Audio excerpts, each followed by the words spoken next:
जय मसीह की। कैसे आप सब लोग? Welcome back to our channel. आज 14 फरवरी है।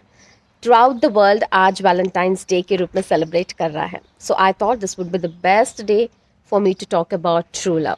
आजकल का जनरेशन के बच्चे तो प्रेम का मतलब ही बदल दिया।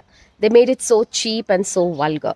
लेकिन सच्चा प्रेम को we can not put them in words, we can just only feel it. जी हाँ, प्रेम को शब्दों में नहीं बयान कर सकते, उसको सिर्फ महसूस किया जाता है, जान सकते हैं। यदि मैं आपसे पूछूं कि what is a symbol of love, तो आई नो आप में से बहुत लोग हार्ट का साइन दिखाएंगे, कुछ लोग यू दिखाएंगे जो आजकल बहुत ट्रेंडी चल रहा है, कुछ लोग कोरियन स्टाइल में यू दिखाएंगे and lot more variety of science जो आजकल के जनरेशन के बच्चे मुझसे बेहतर जानते होंगे। लेकिन यदि हम प्यार की बात कर रहे हैं और एक मॉन्यूमेंट को यदि हम याद नहीं किए तो ये टॉपिक ही अधूरा रह जाएगा। एंड दैट इज इंडिया का the most famous monument, Taj Mahal. जी हाँ, एक पति अपने पत्नी के याद में बनाया हुआ monument, one of the beautiful monument in India, one of the 7 wonders in the world कहा जाता है। और यदि ऐसे ही प्यार की बातें हम करते रहेंगे तो हम रोमियो जूलियट या लायला मजनू इन सभी लव स्टोरीज को कैसे भूल सकते हैं। लेकिन वन थिंग मैं आपको बताना चाहती हूँ, जब हम ये सब प्यार की बातें कर रहे हैं, लव स्टोरीज की बातें कर रहे हैं, तो क्या आपको पता है कि इस प्रेम को क्या कहा जाता है? इसे एरोज लव कहा जाता है। जी हाँ, एक पति पत्नी या एक प्रेमी या प्रेमिका के बीच में जो प्रेम होता है उसे एरोज लव कहा जाता है।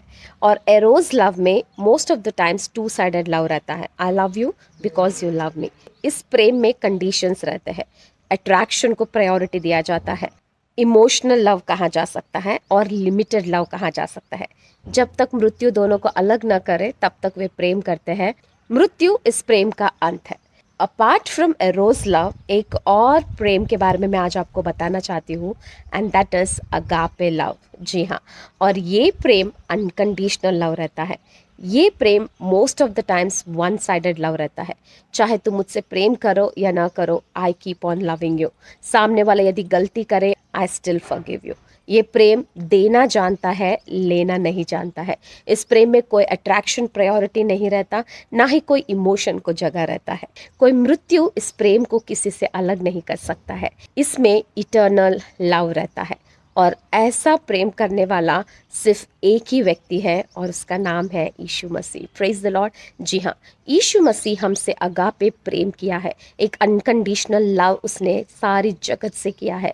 जॉन 3:16 में कहा गया है कि उसने संसार से प्रेम किया कि उसने अपनी महिमा को ही छोड़कर पापी मनुष्य हमारे लिए इस जगत में आया है। बाइबल ये भी बताती है कि जब हम पापी ही थे तब यीशु ने हमसे प्रेम किया। हालेलुया। और रिटर्न में वो हमसे कुछ नहीं चाहता है। हालेलुया। और ये प्रेम का अंत नहीं है, क्योंकि मृत्यु के बाद भी वो नित्य हमसे बेपनाह प्यार करता ही रहेगा। इटर्नल लव, इटर्नल लाइफ वो हमें देने के लिए इस जगत में आया है। Praise the Lord. तो आइए, इस वैलेंटाइंस डे में आप किस प्रेम को सेलिब्रेट कर रहे हैं? क्या इस संसारिक प्रेम जिसमें लिमिटेशंस होते हैं, कंडीशंस होते हैं, या फिर उस अनकंडीशनल लव जो आपके लिए और मेरे लिए अपने आप को ही बलिदान दे दिया है? Praise the Lord. उस इश्यू को सेलिब्रेट करेंगे, आप डिसाइड कीजिए। आज सुबह सुबह स्टेटस में एक विषय को मैंने पढ़ी और मुझे बहुत अच्छा लगा है। किसी ने लिखा है, true love is not on February 14 but true love is John 3:16। जी हाँ, हालेलुया। इस वैलेंटाइंस को हम ट्रू लव को सेलिब्रेट करें। So that's all for today. See you in the next video. Until then, take care and shalom, and remember, believe in Jesus and be saved. Praise the Lord.